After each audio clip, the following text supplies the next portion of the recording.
Jen, thank you so much for coming today. I love making mini albums, scrapbooks, cards, and things. How did you get involved in what we're going to show in just a little bit about a sort of a new way to make cards but incorporate fabric? Yeah, I mean, I've always been interested in experimenting with fabrics, so I guess my brain sort of works in these ways of if I figure out that I can do one thing with fabric, well, what else can I do with it, and how else can I apply it? So this project uses Fusible web, which has so many applications, including the one I'm going to show today. Well, and I've used it for sewing, but I Exactly. hadn't thought about using it for card making. And are there instructions in your book that There you are. and Sarah Case Yes. co-authored? There are instructions. So we have a series of motifs in the back of the book, which are basically just templates, designs that you can trace and cut out of fabric. And then you can cut those out and put them onto the cards. So kind of like this. So this is a piece of a motif that we have in the back of the book. And we've sort of rearranged it in a different way on the card and then added some stitching on top of it. Just with your regular sewing machine? Yep, yeah. Maybe save a special needle for sewing on paper. Exactly, and you can increase the stitch length a little bit too, and that helps, but you can kind of embellish cards, and these are tiny little scraps of fabric that you would otherwise throw away or save in your scrap bin for some future unknown use, so this is a great way to use them. Right. Yeah. And I noticed that the stitching shows on the back, It and does. if somebody didn't want that, then you could always put a piece of designer paper on top of that. That is really unique. Yeah. And when you have to feel it to realize it's not printed paper. It's very tactile, so it's a super is. fun way to make gifts or Good cards idea. for gifts inexpensively. And we might just quickly take a look. You brought some that feature some unique pictures. As one of the people working here said, some of these look modern and yet vintage or ancient. Yeah, so for the cards shown here, I tried to select fabrics that had maybe an image or a figure on it that was a size appropriate for my card. So you can just fussy cut the design, and there's horses and beetles and birds. So I thought those would be fun motifs to incorporate. Let's look at this fabric. Next time I go to a fabric store or where they do sell fabric, I think I'll look at the fabric in a whole different light now. Right. So when I looked at this fabric, I saw a bunch of different birds separately, not together on the fabric, because I looked at this and I was like, this is the perfect little one where I can make 4 coordinating cards because there's a variety of birds here to choose from.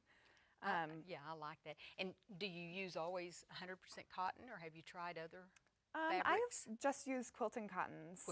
That just tends to be the scraps that I have laying around. Right. But I'm sure you could use anything that would fuse with Fusible web. And the Fusible web does it come in different weights, or do we just go in and ask for Fusible web? For this project, I use Pellon Wonder Under. So that has a paper side on one side. It's a web, but it's paper on one side and then the web on the other side. Okay. So this is just a small swatch that I've pre-cut. So for this project, I'm just going to use this fabric as an example. So I'm going to select this bird. Say I want this white one up here in the corner, and I can see it from the reverse side. Oh, that's even handier, isn't it? Exactly. So I'm just going to heat up my fabric quickly here, and then place this square over top. Now, which side's going down? So it's the web side down. It's kind of the rough side down, and the paper side is up. Okay, good. Right.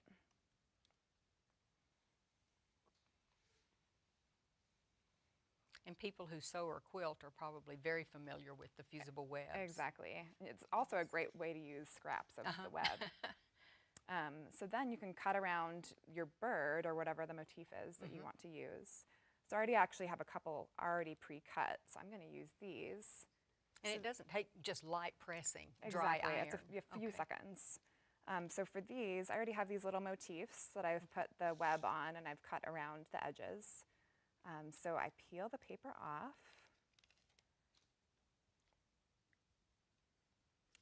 And then you can arrange it however you'd like on the card. So maybe this, I want to be a little nest or a little perch or something, and I put him on top of it. So I place those here. And this is just a blank greeting card from any, Michael's or Joann's or whatever, any craft store. Or cut your own. Yep, or you can cut your own. So this, I am just going to have those Oh, arranged I thought maybe you there. were going to glue it, but I see now No, I'm using it's the web. using the web. Uh-huh. So I have it on a medium setting, a cotton setting, and I'm just going to press down rather than sliding, just so I press it down so it adheres in the place I want it to.